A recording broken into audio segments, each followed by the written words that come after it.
आज सबसे पहले बात पटना में छात्रों पर हुए लाठीचार्ज की। किसी भी प्रोटेस्ट को मिसहैंडल करने से कोई इशू कितना बड़ा बन सकता है, इसका एग्जाम्पल पटना में देखने को मिला। छात्रों पर लाठीचार्ज हुआ और सारी पार्टियों के नेताओं ने इस मसले को लपक लिया। मामला है बीपीएससी के एग्जाम का। स्टूडेंट्स बीपीएससी परीक्षा को रद्द करके दोबारा एग्जाम कराने की मांग कर रहे हैं, जबकि बीपीएससी का कहना है कि शिकायत सिर्फ पटना के एक सेंटर पर मिली, वहां दोबारा इम्तिहान कराया जाएगा, लेकिन छात्र सारे एग्जाम दोबारा कराने की मांग पड़ रहे हैं। बात ज्यादा बढ़ गई जब कल रात पुलिस ने लाठीचार्ज किया। 1 दर्जन से ज्यादा छात्र घायल हो गए। आज जन स्वराज पार्टी के संस्थापक प्रशांत किशोर के अलावा आरजेडी, जेडीयू और कांग्रेस के तमाम नेता घायल छात्रों से मिलने पहुंचे, धरना स्थल पर गए। छात्रों ने बिहार बंद की कॉल दी, जगह जगह ट्रेन को रोका गया और इसके बाद सरकार ने धरने पर बैठे छात्रों से बात की। चीफ सेक्रेटरी स्टूडेंट से मिले, गवर्नर ने भी स्टूडेंट लीडर से मुलाकात की।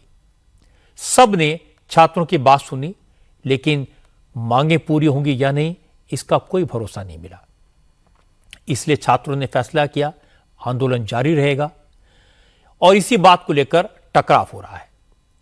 प्रशांत किशोर ने सरकार को 48 घंटे का अल्टीमेटम दिया। कहा अगर सरकार ने छात्रों की मांग नहीं मानी, लाठीचार्ज का आदेश देने वाले पुलिस अफसरों के खिलाफ एक्शन नहीं लिया, तो प्रशांत किशोर नए साल के पहले दिन से छात्रों के साथ अनशन पर बैठेंगे। प्रशांत किशोर का दावा है कि वो छात्रों के साथ हैं, लेकिन तेजस्वी यादव का कहना है कि प्रशांत किशोर बीजेपी के साथ हैं और जेडीयू का कहना है कि प्रशांत किशोर किसी के साथ नहीं है, सिर्फ अपनी सियासत चमका रहे हैं। पटना में जो हुआ, क्या वो प्रशांत किशोर की वजह से हुआ? इसकी चर्चा करेंगे। मैं आपको बताऊंगा कि पटना में क्या क्या हुआ। क्या प्रशांत किशोर ने जानबूझकर स्टूडेंट को गुमराह किया? क्या उनकी वजह से पुलिस को लाठीचार्ज का मौका मिला, या फिर सरकार ने अपनी नाकामी छिपाने के लिए स्टूडेंट पर लाशियां बरसाई? पटना में कल देर रात प्रदर्शनकारियों पर लाठीचार्ज के खिलाफ स्टूडेंट ने जबरदस्त नाराजगी की।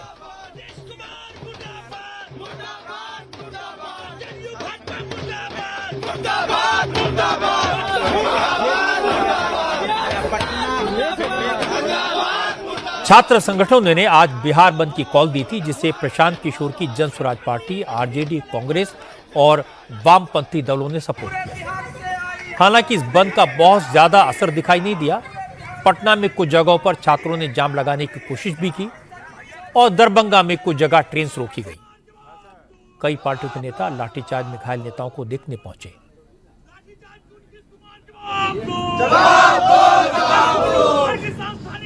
बात बढ़ने लगी तो सरकार भी एक्शन में आई। बिहार के चीफ सेक्रेटरी अमृतलाल मीणा ने आंदोलन कर रहे स्टूडेंट्स के साथ मीटिंग की। 45 मिनट तक छात्रों की बात सुनी और मीटिंग के बाद छात्रों ने कहा चीफ सेक्रेटरी ने उनकी मांगों पर विचार करके जल्दी ही फैसला लेने का भरोसा दिया है। स्टूडेंट्स ने कहा अफसर उनकी बात मुख्यमंत्री नीतीश कुमार तक पहुंचाएंगे और जल्दी कोई फैसला नहीं हुआ तो छात्र मुख्यमंत्री से मिलने की कोशिश करेंगे। राहुल गांधी ने छात्रों की मांगों के समर्थन में ट्विटर पर लिखा, लाठीचार्ज का सवाल उठाया, लेकिन राहुल गांधी खुद कहीं दिखाई नहीं दिए, क्योंकि राहुल गांधी तो विदेश में हैं। पता लगा कि राहुल गांधी वियतनाम चले गए हैं। कांग्रेस के नेताओं को भी इसकी खबर नहीं है, लेकिन मुझे जानकारी मिली है कि राहुल गांधी वियत जेट एयर की फ्लाइट नंबर VJ896 से कल रात 1 बजे वियतनाम के लिए रवाना हुए। हालांकि अभी यह कंफर्म नहीं है कि राहुल 1 जनवरी तक वियतनाम में ही रुकेंगे या फिर वहां से कहीं और चले जाएंगे, लेकिन इतना तय है कि राहुल देश से बाहर हैं। बीजेपी IT सेल के हेड अमित मालवीय को मौका मिला तो उन्होंने कहा जब देश डॉक्टर मनमोहन सिंह के निधन का शोक मना रहा है, तब राहुल न्यू ईयर पार्टी के लिए विदेश चले गए हैं। अमित मालवीय ने लिखा, राहुल गांधी ने मनमोहन सिंह के निधन पर राजनीतिक बयानबाजी तो की, लेकिन अब विदेश जाकर उन्होंने साबित कर दिया कि गांधी परिवार सिखों से नफरत करता है।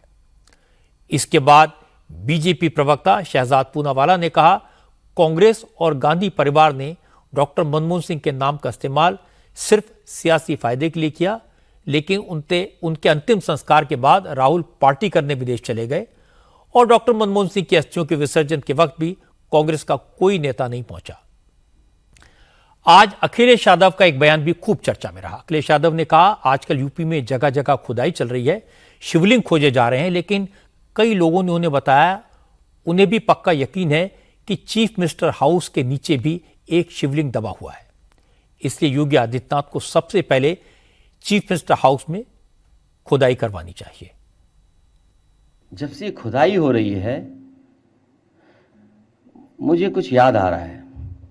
जो लोग कहते थे, उस बात को मैंने उतना सीरियस उस समय नहीं लिया था। मुख्यमंत्री आवास में भी शिवलिंग है, इसकी भी खुदाई होनी चाहिए। सच में हमारा मानना है, हमारा भरोसा है कि वहां पर एक शिवलिंग है, उसकी खुदाई के लिए हम सब लोगों को तैयारी करनी चाहिए।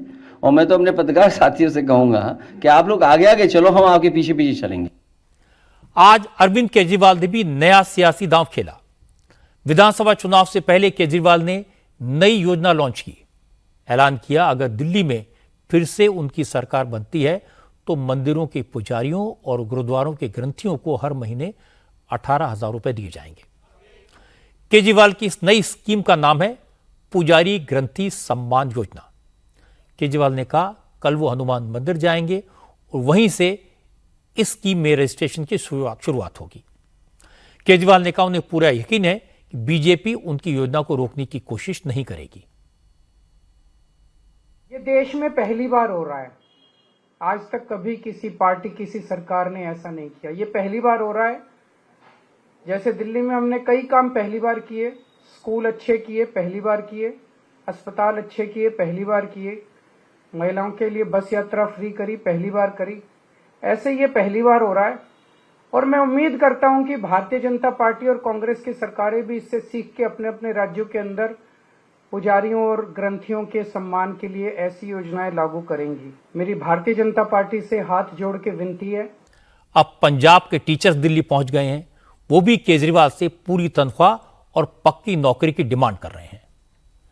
आज जैसे ही इमाम अपना गुस्सा जाहिर करके निकले तो पंजाब के टीचर्स अपने छोटे छोटे बच्चों को लेकर प्रोटेस्ट करने केजरीवाल के दरवाजे पर पहुंच गए। पंजाब से आए इन 180 टीचर्स का कहना है कि चुनाव से पहले केजरीवाल ने उन्हें परमानेंट करने और उन्हें पूरी तनख्वाह दिलाने का वादा किया था, लेकिन 2 साल हो गए, न पूरी सैलरी मिल रही है, न नौकरी पक्की हुई। बड़ी बात है कि पंजाब में आम आदमी पार्टी की सरकार के शिक्षा मंत्री कह रहे हैं कि टीचर्स की मांग जायज है, लेकिन वो क्या करें, फाइनेंस मिनिस्टर उनकी बात नहीं सुनते। टीचर्स ने कहा कि केजरीवाल आम आदमी पार्टी के सबसे बड़े नेता हैं, एजुकेशन मॉडल की बात करते हैं, इसलिए वो केजरीवाल से ही न्याय मांगने आ गए। केजरीवाल ने वोटर लिस्ट का मुद्दा उठाया, बीजेपी पर जानबूझकर आम आदमी पार्टी के वोटर्स के नाम वोटर लिस्ट से कटवाने का आरोप लगाया। तो आज बीजेपी ने पूरे डिटेल के साथ बता दिया कि आम आदमी पार्टी ने कैसे कैसे नाम वोटर लिस्ट में जुड़वाए थे। असल में केजरीवाल ने कल आरोप लगाया था कि बीजेपी ने नई दिल्ली असेंबली सीट की वोटर लिस्ट से 5,000 नाम कटवाने और 7,500 नए वोटर्स के नाम जुड़वाने की एप्लीकेशन चुनाव आयोग को दी है। अगर ऐसा हुआ तो बीजेपी को जीतना तय होगा। नई दिल्ली से अरविंद केजरीवाल खुद चुनाव लड़ते हैं। उनके खिलाफ प्रवेश वर्मा चुनाव लड़ने की तैयारी कर रहे हैं। आज प्रवेश वर्मा ने कहा, सिर्फ नई दिल्ली सीट पर पिछले 5 साल में 61,000 वोट काट दिए गए। इनमें से ज्यादातर वोटर वो हैं जो बीजेपी को वोट करते हैं, लेकिन केजरीवाल ने यह मुद्दा कभी नहीं उठाया। यूपी का संभल इलाका एक बार फिर से खबरों में है। इस बार वजह बिल्कुल अलग है। संभल में एक गाड़ी ने बाइक को टक्कर मारी।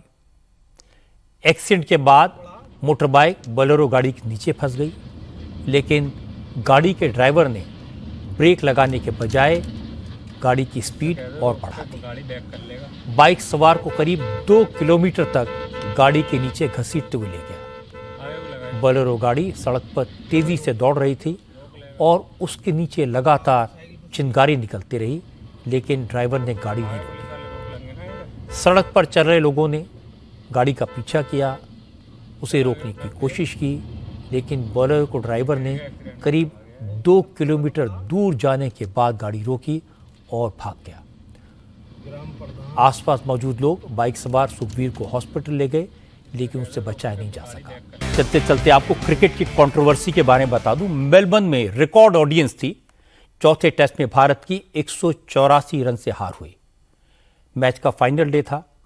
अगर रोहित शर्मा, विराट कोहली, केएल राहुल ठीक से खेलते, थोड़े बहुत रन भी बना लेते, इररिस्पॉन्सिबल शॉट्स न लगाते, तो भारत मैच जीत सकता था, कम से कम ड्रॉ तो करा ही सकता था। आज सिर्फ यशस्वी जायसवाल और ऋषभ पंत के अलावा कोई भी बैट्समैन डबल डिजिट में नहीं पहुंच सका।